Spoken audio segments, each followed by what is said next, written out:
The news about Betty White's demise was the saddest thing that could have happened on New Year's Eve. She was taken away just 17 days before her 100th birthday. But did she have any regrets? What about her dreams? And did she fear death? Let's take a look at her long life and career that spanned 80 years. From worst to first. I'm an old lady to the rest of the world, but to me, I'm just a girl. Everyone starts somewhere, and in Betty's case, the beginning wasn't easy. When she was a little girl, the Great Depression hit her family along with many others. Her parents struggled for years to make a living, but it didn't affect little Betty too much. Growing up, she was just as happy as any other girl, and she adored wildlife. Betty even dreamed of becoming a forest ranger. Unfortunately, women weren't allowed in that profession back then. So, White started looking further. She was pretty good at singing and decided to take a few singing classes. She could have become an opera star if she had followed this passion. But at some point, White tried her hand at writing. She wrote a graduation play and performed a lead role in it. And that's how she fell in love with acting. And it was a love that lasted her whole life. She started pursuing this career soon after graduation. But at first, luck wasn't on her side. The war made it much harder to find a job. And even when it was over, she still struggled. Casting agents turned Betty down multiple times, saying she wasn't photogenic enough. But the young woman didn't give up and kept on searching. As the actress used to say about that period in her life, she simply didn't believe in defeat. Eventually, her efforts paid off. White became the host of the live show Hollywood on television. And soon enough, Betty got a lead role in Life with Elizabeth. And of course, back then, we didn't want to do it live. We just didn't know how to tape things.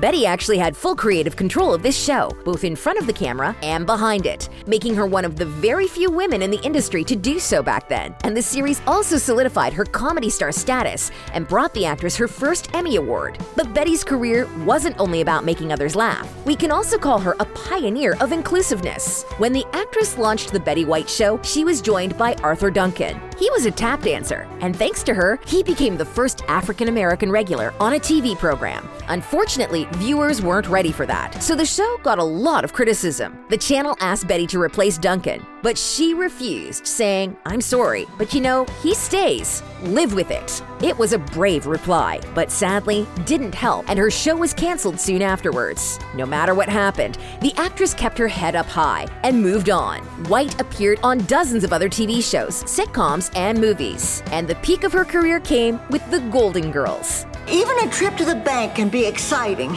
if you wear a ski mask. Although the co-stars of this iconic sitcom had their on-set issues, they still loved and respected each other. And that's what made the show so funny, relatable, and warm. But not everything was always so golden in White's personal life. America's grandmother with no kids. Betty was married 3 times, and 2 of those marriages ended for the same reason. Her husbands wanted a family and a simple life, while White dreamed about being a famous actress and was focused on her career. And she never regretted her decision to divorce either of her then-husbands, especially when she found a man who understood her aspirations. The actress's longest marriage was to television host Allen Ladden. They were together for 20 years, and she didn't have to argue about having children with him. Allen was a widower and had 3 kids, so Betty became their stepmother and never had a child of her own. It makes her title of America's grandmother quite ironic because it was her choice to remain child-free. But Betty used her fame to help those who couldn't speak for themselves. Just like when she was a little girl, Betty remained passionate about animal welfare. The actress often appeared in pet-related TV commercials. In 2010, she launched a clothing line with shirts featuring her face and gave all the proceeds to animal charities. That same year, White also created a calendar that included photos of her with various animals.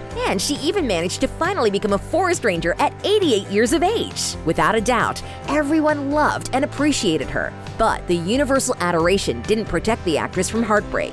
The biggest one in Betty's life happened when her husband died of stomach cancer in 1981, a few years before her Golden Girls fame. After that, White never remarried. When Larry King asked her the reason why, she gave the most touching answer: "You've had the best, who needs the rest?" And her only regret was that she didn't marry Allen sooner. Although she was single for the rest of her days, Betty still remained positive at all times. The actress would even get bored by people who complained all the time. As she once shared, it was one of her secrets to a long life, along with vodka and hot dogs, of course.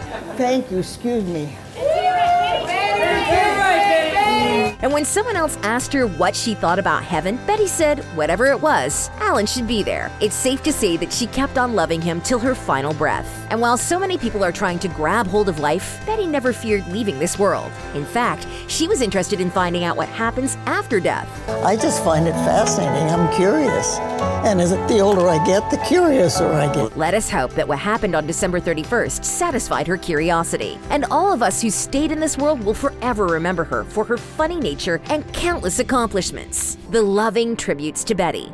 I'm so lucky. I love what I do. And it's fun, and I'm with delightful people. Every generation loved her dearly, and many celebrities who worked with her and those she inspired paid tribute to the actress. Both of Betty's co-stars from The Proposal shared their condolences. Ryan Reynolds wrote that the world would look different without her in it, and added, "She managed to grow very old, and somehow not old enough. We'll miss you, Betty." And Sandra Bullock said to People magazine that now she'd have to buy rose-colored glasses because Betty was that for all of us. Even former First Lady Michelle Obama had a tribute to share on her Instagram. Betty White broke barriers, defied expectations, served her country, and pushed us all to laugh. She captioned a photo of White with the Obama's dog, and she recalled how their pet loved spending time with the actress. Ellen DeGeneres sent her love to Betty's family and friends. Deborah Messing called White a national treasure and said that she grew up watching her shows and being delighted by the iconic actress. Seth Meyers recalled that Betty was the only SNL host he'd ever seen get a standing ovation. And Betty's own final Instagram post might even break your heart. Only 3 days before her demise, Betty posted a photo of a new People magazine cover that honored her upcoming birthday. The post now has hundreds of thousands of likes and comments from White's devoted fans. She was truly an incredible and iconic actress. And on her 100th birthday, we'll see a film titled Betty White, a celebration. Many actors who worked with her participated in the documentary to talk about the actress. It was prepared before she passed away, but obviously has had to be reformatted. The film now focuses more on her last interviews, and it also shows her insights and gives us a glimpse of her life and career behind the scenes. Even before that film, White's achievements were often celebrated at all kinds of awards shows. The actress got 8 Emmys and became the only woman to receive an Emmy in all comedic categories. And she even earned a Guinness World Record for longest TV career twice. White will be remembered for many of her roles, but especially for stealing everyone's heart in The Golden Girls and The Mary Tyler Moore Show.